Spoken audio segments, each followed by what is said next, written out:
My first aha was a feature on people.com.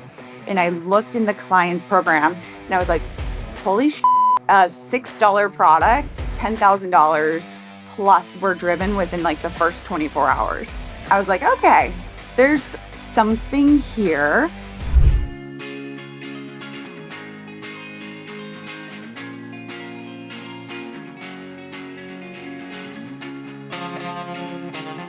Hey, Kayla, welcome to the podcast. It's great to have you on. I've really been looking forward to this. Thank you. I'm excited for this conversation. A good way to start is backing up a little bit in your career. And I guess you had call it an aha moment where you kind of realized something going on in the industry that kind of sparked something and shifted your career path. So maybe you can walk us through. Sure, absolutely. First decade of my career was focused primarily on public relations and actually B2B public relations. I have a knack for taking complex ideas and simplifying it. So I wasn't like in the fluff PR of tell me about this popcorn and make it fluff consumer PR back in the day. And then come 2019, I started freelancing for my first consumer brand and I was pitching for holiday and it was just crickets. And it just frustrated me so much that I opened myself up to a new job, a new career path. I was like, I'm curious. And that's when I got approached to take on this role of an agency that just acquired an affiliate business. And so they expanded their business to have affiliate and they wanted to hire someone with PR experience. I was like, huh, okay. At least I'm being seen valuable for my experience. And transparently, I took that job without really fully understanding what affiliate was, but I knew I was going to figure it out. Fast forward to a couple weeks into that job, I'm having conversations with publishing groups. They're telling me this is how we're monetizing and keeping the lights on, Kaila. And this is right before COVID hit, so February of 2020. Now, I'm now understanding why it's important. Publishing groups are adding affiliate links into their content that is already optimized. They might as well get a kickback. And that's really helping supplement a decline in big media spends. My first aha was working with a CBD brand, April of 2020, and they were launching a hand sanitizer. Now, hand sanitizers at that time were big in general. So I was able to coordinate a feature on people.com. And that was the first time that an article was published. And I looked in the client's program and I was like, holy like a $6 product, $10,000 plus were driven within like the first 24 hours. And that's when I was like, okay, there's something here. And it's funny because around that same time, I even had like my hand slapped from an affiliate manager because they're like, Kaila, you can't pitch our commerce editors because they weren't used to affiliate marketing managers pitching commerce editors, but having it be valuable versus just marketing lingo. And I had to almost expand their perspective of like, no, I'm wearing both hats. When I speak to you, I can talk more about commission, payout, connection, metrics. When I'm speaking to the commerce editors and pitching them, I'm really just providing them with the value proposition of the product and why it makes sense for their readers. So that was interesting to understand and see almost like the publishing side of the things like catch up as well. You were working in the affiliate team doing PR. That was your aha moment. Like, this is all converging. This is kind of fun and interesting, Yeah. bringing together a lot of stuff that you knew and then you were learning. So what happened next? I'll never forget the founder of that company actually sent my boss a note being like, wow, like he was equally surprised. And then it kind of came to a head where I felt I was spread a little too thin and I wanted less clients. And I was in a position where I could step away and start my own business and see where that would go. When you approach a client, to get them to work with you. I mean, how do you pitch this? The metrics that I've experienced speak for themselves. When you tell them that not only is this piece of content going to improve your SEO in terms of authority, your product is being recommended or showing up in top search results for common keywords that your customers are searching. There is intent behind the search. So I really honed in and focused on the power of search strategy. And when I can talk to a founder or a CMO and I say 70% of sales from these publishers are going to be new customers, that piques their attention. You know, affiliate tends to be the most profitable channel in terms of margins. That tends to pique their interest as well. It's interesting because a lot of times the C-suite doesn't understand all the moving content pieces, everything that's being done. But I think everyone can appreciate good PR. I've heard anecdotally from many brands and agencies where someone in the C-suite is like, I just saw this. This is amazing. I love this. How can we get more of it? Right. Once Yeah. you see it, to me, it's probably some of the best advertising content, if that's what you want to call it, that you can have because it's third party validation, helping the consumer make a buying decision, comparing and contrasting pros and cons. And it's very clean. But again, I think the biggest challenge is everyone wants more. You can't create 1,000 pieces of content a day. If these publications could, they would because there's that much demand. Another value point that I would say in a new business call is the opportunity for compounding revenue. Some of these articles I saw, especially early on, would be published in 2020.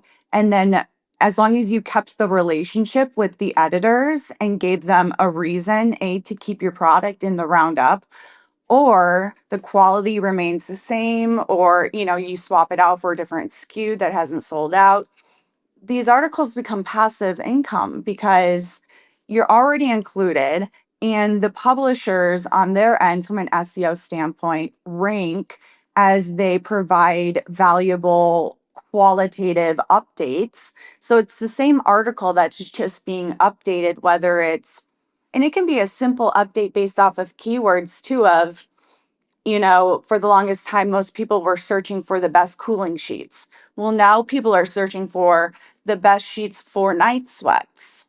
So they might just shift the headline, but it's the exact same article. And as long as your product stays in it, it's really just maintaining the relationship. When an article does really well or a product review, that's another thing I guess you're pointing out is you got to stay on top of the editorial team and remind them, even though they might have the data and do it. Hey, is there any chance you're going to want to write about this again? How do you pitch this as a term? Like, I mean, are you calling it PR or You how do know you what? like, I was on my first road trip postpartum, about a 5 hour drive, and I was talking to my wife about this. And I think I'm settling on growth PR on my end. When I first started, truly did not know what to call it. And I just combined affiliate PR. Performance PR, I think, could also suffice. I think affiliate PR and performance PR kind of ladder up to growth PR with this new discovery era. You know how the pendulum kind of always swings, or like history always repeats itself? I see us going back into an era where not everything is as transparent and trackable, but now we have the proof that it works. And it's just a different type of metric alongside what could be like more affiliate tracked PR or anything like that. I do like that performance PR, growth PR as a term. I think historically people just bucket these guys as contents. We have content publishers or commerce content commerce, however you want to kind of phrase that. In the last 10 plus years, maybe there's been a lot of repackaging of what partnerships are, especially on the affiliate bucket. Obviously, creators have come into that more. What people thought of creators in the very beginning, which was big pay per post expenses and very limited tracking, mainly measuring social signals, which I think is kind of synonymous with legacy PR, right? Like you said, you get in a magazine and you'd multiply it times 3 because, people, hey, Yeah, pick for up that sure. magazine. So Yeah, measurement absolutely. was very squishy. Now we have just very easy to measure. And there's still some social signals. Like a lot of these publishers can also let you know the impressions for those articles. It's not really that super important if you're really focused on driving conversions, but a lot of impressions and time on page is very important metric to share. And I think if you are doing this type of working with these types of partnerships, getting that data monthly or quarterly, and keeping up with it, um, you know, can help paint a rosier picture. It's already rosy, like you said, good return on ad spend, quality content, but then there's the other things that, frankly, a lot of CMOs and presidents, CEOs, they value, just exposure, being seen and being heard. So that certainly is something that I think you don't want to not include. I have a client that did not care about conversion, just wanted to see this specific product in as many, media clips. But if that makes him happy, so it could be as small and personalized as that. I also find that as the Google algorithm changes, that also elevates creators lately, where I'm finding that creator profiles that have been talking about a particular topic or have been using hashtags will have the same ability to rank alongside these big top tier publishers. And so I'm finding that what qualifies a top tier publisher, in my mind, it's who's the authority in various ways that customers are discovering or searching for product recommendations, who's the authority in showing up to share that. And that looks very different. We did talk about this in a previous episode with a publisher about what they're doing, but they're losing traffic right now. I think it's a new world with AI and LLMs and stuff, and I think it's really evolving. I heard someone say we were still on training wheels with this, so I think what we're experiencing today could be very different in a very short period of time. But I wondered, how do you see that as a challenge working with these publishers? I think any good PR is remembering that those are humans that have jobs. You know what I mean? Um, and they're spread so thin. So just treating them like a human, asking questions, being curious, being aware, being sensitive, is always good. I'm a huge believer in educating my clients, and I only work with clients that understand that this is an always evolving channel. So I'm encouraging my clients to invest in some hybrid or paid opportunities with publishers that have already proven that their audience converts. What publishers have already proven that they have what it takes, and how can we leverage their other channels that aren't seeing a decline? So, newsletter placements, I think newsletters are huge in general. Your subscriber list, I think that's a big area. And then also, if you're sold on Amazon, that's a whole different world that doesn't integrate with LLMs, that publishers are driving a lot of revenue from as well. I think you bring up a great point that a lot of these content publishers have other ways to work with them beyond being in the articles, and asking about that and testing, because like you said, they've already proven their audience is very engaged. The return on ad spend is good, the conversions are good, and adding those other touch points within the site or through, like you said, their newsletters or maybe sister sites and their social media posts, all of that just kind of augments what you're doing. And, I think when you look at cost averaging your return on ad spend, okay, yeah, it might not be as good, but it's still great. I agree with the training wheels comment. I actually really agree with that because I think people forget that 5 different generations are in the workforce right now, and like more than that have purchasing powers. Search in general, search engine still dominates AI searches at the moment. That's clearly going to tip, but I I do foresee Gemini coming out on top, which is owned by Google, which it could be something as simple as, Impact integrating with a Shopify. Impact is going to now integrate with a brand's shopping cart on Gemini. The decline, I'm only seeing about 2 or 3%. So it hasn't been massive. It's slow, but there are some publishers that I've seen keep up with it and get creative.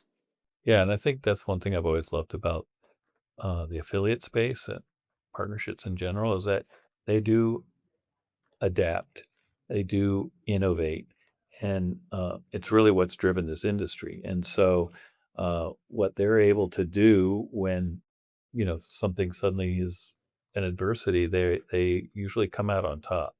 And like you said, I think with Gemini and Google and Gemini, Google has the real estate, whether it's the LLMs somehow figuring out how to compensate the content that they're borrowing, leveraging, or if it's the brands doing it because, hey, I understand that I'm still getting these sales or getting, there's already tools out there where we're doing it, where you're able to show the involvement of an LLM in that consumer journey, in the it's affecting the purchase, whether there's also a loyalty publisher or another content site or SEM or some other click in the path, that's really it's not one thing, right? It's a lot of touch points. But likewise, like I consume a ton of YouTube because Yeah. it's you see and hear the product, right? As opposed to Yeah. just reading about it. It's easy to Oh, consume. I see expansion of we're gonna go half in a direction of like enhanced tech, and the other half like back to old school mailers with QR codes or newsletters or commercials and just like shoppable TV. I think that's going to be a whole different ballpark as well. Well, there is more risk to the publisher because they obviously you could give them 100%, and if no sales happen, that's $0. But I think a lot, yeah, I think a lot of brands need to realize also that they're going to have to pay a higher commission rate in general, and maybe a solid placement fee. And I've even seen a lot of affiliate managers kind of give them a guarantee, like if we're going to get this kind of placement, maybe it's newsletter, some social media posts, an article that looks like X, or maybe 3 articles over a quarter, we're willing to guarantee a certain earning minimum. You can earn above it, so that as a publisher, you're like, okay, if I'm going to get this many dollars, no matter what, that's lower risk for me. I'm getting a good commission rate. Uh, all those things. And like you said, if you have the backup, like we ran this article, the same thing with one of your competitors or a year ago with you, and remind them of the numbers. And this product's, twice as good, it can help them. We're seeing it perform even, historically, this product now is outselling even that at launch, things like that.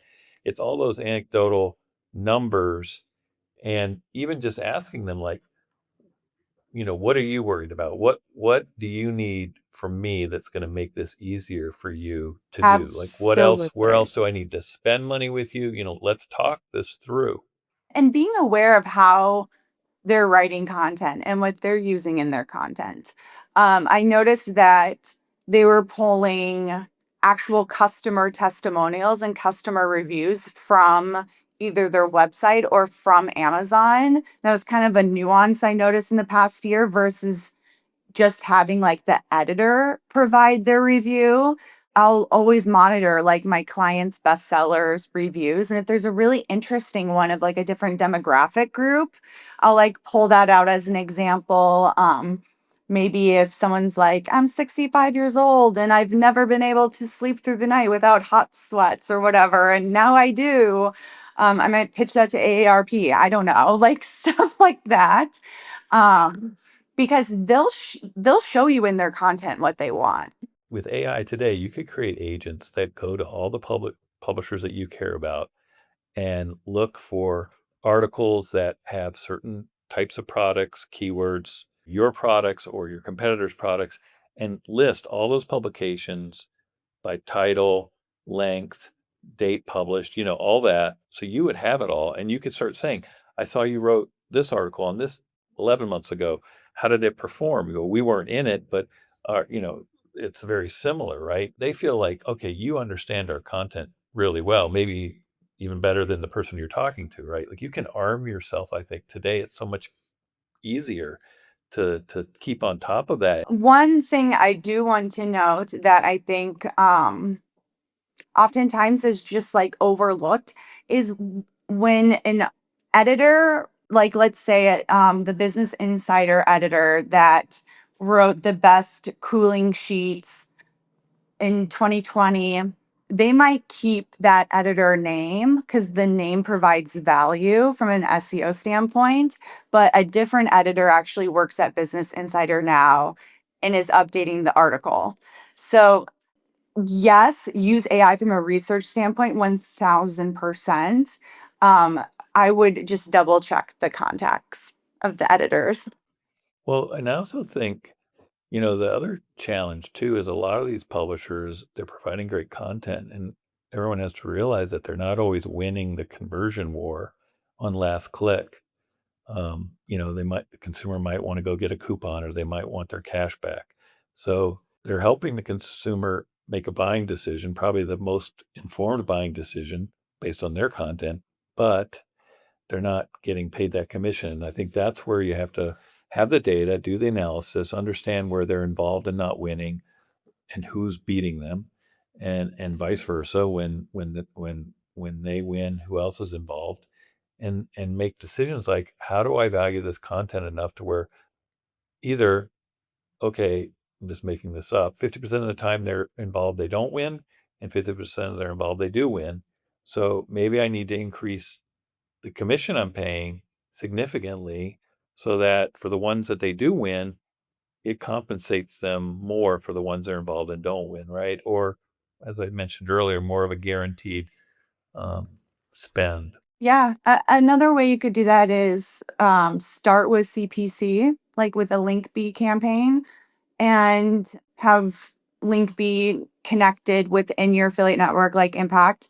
And so once that campaign is done, not only have you invested in like a piece of CPC content, but maybe they swap out those links for CPA content then, after the campaign's over. So Well, we can actually do that through our platform too. That's interesting. Like you could start saying, look, I'll just guarantee you this CPC on the links instead of CPA for the first X days, weeks, months, and then we'll switch to a fairly generous commission rate after that so that you get that evergreen. Or, I think those are the kind of publishers you can really trust on a CPC basis. I think affiliate managers in general are always like, ooh, CPC, I could get a bunch of clicks that are fraudulent or questionable, and I don't want to pay for those. the content looks different. I can spot a CPC article from a mile away. There's just more hyperlinks, because they're trying to get that click. But fair, get the click. And then it kind of puts your money where your mouth is, or whatever that saying is, on the client of like, if they're leading the reader to you, why are they not converting? What is happening once they're on the website? I think there's a time and place for both, and I think both are very valuable and insightful. And a lot of times those CPCs are still well under what you'd be paying for paid search, and maybe even still very close to your return on ad spend through the affiliate channel. I mean, I think the biggest constraint in the industry is that affiliate is seen as such a good return on ad spend that they almost hold them to that really high return on ad spend at the expense of better partnerships and more traffic, right? Because it costs average the whole marketing team return on ad spend. I completely agree. And a big partnership value for me is working with clients that get that it ebbs and flows, it changes. These partnerships we want to maintain. It's not like a rinse and repeat way of showing up, getting the same results, moving on for the next 10 years. But there was this kind of like gold rush boom in 2020 to 2023, I would say, where it was kind of like this, oh my goodness, how am I making this much money from this article? Oh my goodness. And then all of a sudden the Google algorithm changes and your top revenue driver just dropped $30,000 a month. They were generating 50K a month from articles that they secured. And because now Google penalizes embedded YouTube videos. So it's resetting those expectations of like what good performance looks like. Yeah, I think also Google switched to a lot of Reddit articles that were, A lot of Reddit, yeah. yeah, I think they finally pivoted back, but that I was shocked to see the, organic team, which is trying to provide the best results. I think that was probably the dumbest algorithm change I ever saw in organic search. I'm trying to get input about a product I'm considering buying, and it's one person on Reddit who's never had any other product but this saying how much they like it. I don't trust them. They've not tried any other products, right? Or I don't trust that their opinion even matters, even if they're right. So it was weird for me. Then there was a whole LLM, AI challenge, but we'll see where it goes. But I don't think the sky is falling, and I don't think this is an opportunity that a partnership that anyone should be devaluing or shying away. I can't even imagine that they would. I think they're just worried. Like it's so, like you said, it was so good for when it was so good that people just want that again. Um, and I'm sure those publishers do too. But yeah, the key is just getting in there and being able to present your value and be more flexible, I think, on the terms. That to me is, like I said, I think it's a big constraint in this industry. It's holding it back. Um, CPC, a lot of people, there's just no way they'll do it, or they can't. They're too scared to do it, and their budget constraints and things. It's just, to me, it's preventing a lot of growth. And Fear blocks a lot of opportunity. Courage is to literally take an act with no proof of success. So fear is just lack of courage, in my opinion. But follow the performance, follow the numbers. As publishing groups might be like declining, there are some anomalies of former commerce editors that now have Substacks that are generating just as much as a previous, feature article on InStyle. So I think that's what I like about the affiliate channel is the variety of types of partnerships. PR is really just managing like the reputation of your brand through third party credibility or opinion. And so that could look like an app, that could look like a morning show, that could look like a newsletter, that could look like so many different ways beyond. you brought up a good thing about Substack. I think, goes back to my whole thing about adaptation and innovation.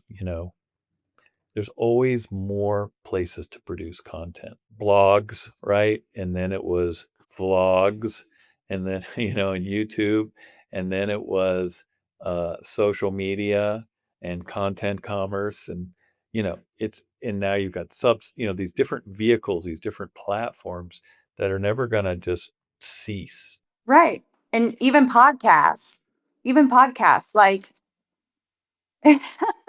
I mean, what other source of medium do you get someone's uninterrupted attention for like 20 plus minutes? I think that's really where I think, again, our industry needs to focus on where there's got to be discretionary budget for experimentation. And I wouldn't say experimentation, just growth opportunities, growth PR, growth creator, whatever it is, that we feel like there's more opportunity here than we're taking advantage of if we don't break out of our little mold that we try to stay in and operate in. No other channel can do that. Well, and it's funny from an agency partner standpoint, I've even experimented with like, what if we hit this percentage or goal? We'll then set aside a small amount every month to build up, like almost like budgeting for these paid placements, because publishers pay attention. They know what brands believe in them and want to support them during the easy times, during the hard times. And so even something small or saving up for Q4, like planning for it, um, I just think is very valuable to put our money back into them as much as we can. So I guess we'll start wrapping up here. I wonder, is there any words of wisdom you want to impart? Humility is like the idea that there's always something new to learn. I think the best people in this industry are the people that always consider themselves a student and open to learning something new. The only thing constant in life is change. So just embrace it and yeah, experiment. Well, Kayla, I really appreciate you coming on and sharing all this. Like I said, I always love multiple perspectives on the same things that we all are looking at and dealing with or think we know about, because it just gives us a more well-rounded view of everything, because there's so much change and so much to think about every day. So I really appreciate you sharing everything. Yeah, absolutely. Thank you so much for having me.